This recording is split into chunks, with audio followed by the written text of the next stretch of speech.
Welcome. In today's video, we're looking at how to view your scheduled emails right inside the Gmail app.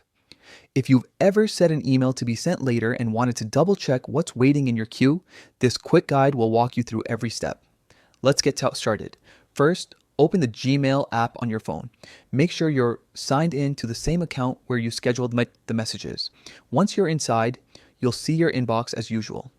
Next, tap the menu icon at the top left corner. It looks like three horizontal lines, sometimes called the hamburger icon. When you tap it, a side panel will open showing all your folders and labels.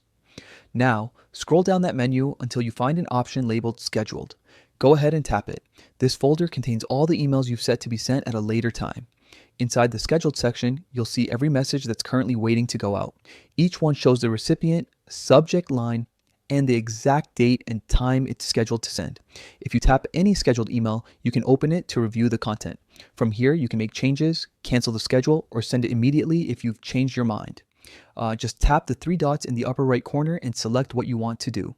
This folder is especially useful for keeping track of follow-ups, reminders, or any messages you want to time just right. It's also a great way to ensure your professional emails or personal notes are perfectly timed without needing to be online when they're sent. And that's it. You've now seen exactly where to find and manage your scheduled emails in the Gmail app. It's simple, quick, and helps you stay on top of your email timing with just a few taps. Thanks for watching.